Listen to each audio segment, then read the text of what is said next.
Master Key System, Part 16. Of course, with my little comments here and there.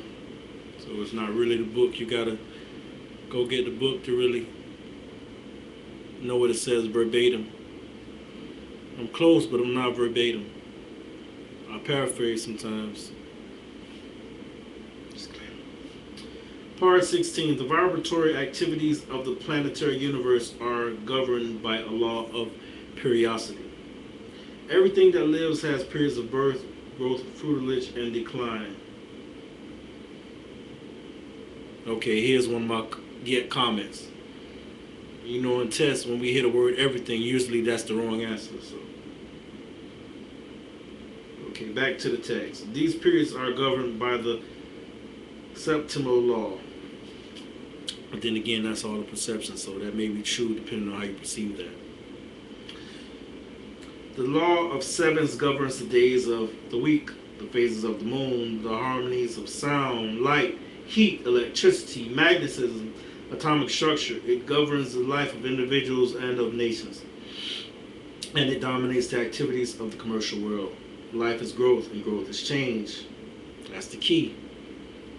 So, here's another one of my comments. I would think if you can change and adapt, you could always live.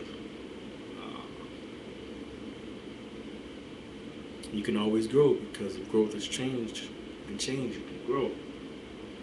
Each 7-year period takes us into a new cycle. The first 7 years is a period of infancy. The next 7 years is a period of childhood, representing the beginning of individual responsibility. The next 7 represents the period of adolescence. The fourth period marks the attainment of full growth. Full growth of what is the question? The fifth period is the constructive period when men begin to acquire property possessions, a home, and family. The next, from 35 to 42, is a period of reactions and changes, and this in turn is followed by a period of reconstruction, adjustment, and recuperation, so as to be ready for a new cycle of sevens, beginning with the 50th year. There are many who think that the world is just about to pass out of the sixth period, that it will soon enter into the seventh period, the period of readjustment, reconstruction, and harmony, the period which is frequently referred to as millennium. Those familiar with these cycles will not be disturbed when things seem to go wrong, but can apply the principle outlined in these lessons with the full assurance that a higher law will invariably control all other laws, and that through an understanding and conscious operation of spiritual laws, we can convert every seeming difficulty into a blessing. Sounds good. Number 1, wealth is a product of labor.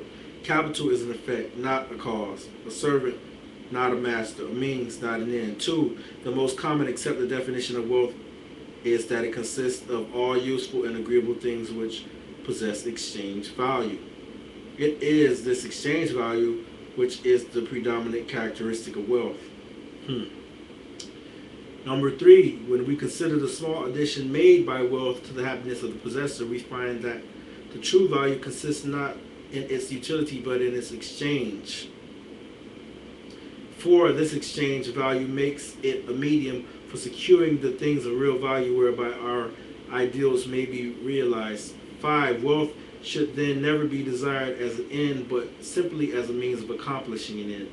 Success is contingent upon a higher ideal than the mere accumulation of riches, and he who aspires to such success must formulate an ideal for which he is willing to strive. 6, with such an ideal in mind, the ways and means can and will be provided, but the mistake must not be made of substituting the means for the end. There must be a definite, fixed purpose and ideal. Prentice Mulford said, "The man of success is the man possessed of the greatest spiritual understanding, and every great fortune comes of superior and truly spiritual power." Unfortunately, there are those who fail to recognize this power, and they forget that Andrew Carnegie's mother had to help support the family when they came to America.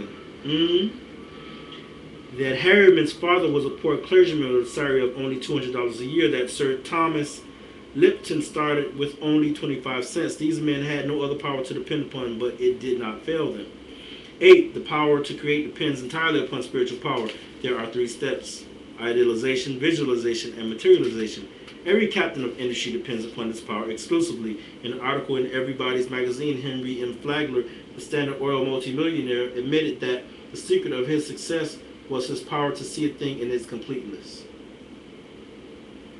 The following conversation with the reporter shows his power of idealization, concentration, and visualization, all spiritual powers. 9. Did you actually vision to yourself the whole thing? I mean, did you or could you really close your eyes and see the tracks and the trains running and hear the whistles blowing? Did you go as far as that? Yes. How clearly? Very clearly. 10. Here we now have a vision of the law. We see cause and effect. We see that thought necessarily precedes and determines action. If we are wise, we shall come into a realization of the tremendous fact that no arbitrary condition can exist for a moment, and that human experience is the result of an orderly and harmonious sequence. 11. The successful businessman is more often than not an idealist and is ever striving for higher and higher standards. The subtle forces of thought as they crystallize in our daily moods is what constitutes life. 12. Thought is the plastic material with which we build images for our growing conception of life. Use determines its existence. As in all other things, our ability to recognize it and use it properly is a necessary condition for attainment. 13. Premature wealth is but the forerunner of humiliation and disaster, because we cannot permanently retain anything which we do not merit or which we have not earned. 14. The conditions with which we meet the world without correspond to the conditions which we find in the world within. This is brought about by the law of contraction. How then shall we determine what is to enter into the world within? 15. Whatever enters the mind through the senses or the objective mind will impress the mind and result in a mental image which will become a pattern for the creative energies. These experiences are largely the result of environment, chance, past thinking, and other forms of negative thought, and must be subjected to careful analysis before being entertained. On the other hand, we can form our own mental images through our own interior processes of thought, regardless of the thoughts of others, regardless of exterior conditions, regardless of environment of every kind. And it is by the exercise of this power that we can control our own destiny, body, mind, and soul.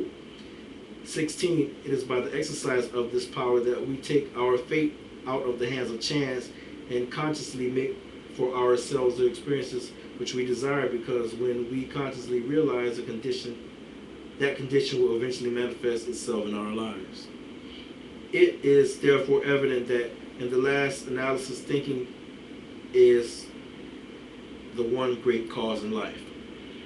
17. Therefore, to control thought is to control circumstances, conditions, environment, and destiny. 18. How then are we to control thought? What is the process? To think is to create a thought, but the result of the thought will depend upon its form, its quality, and its vitality. 19. The form will depend upon the mental images from which it emanates. It will depend upon the depth of impression, the predominance of the idea, clarity of the vision, boldness of the image.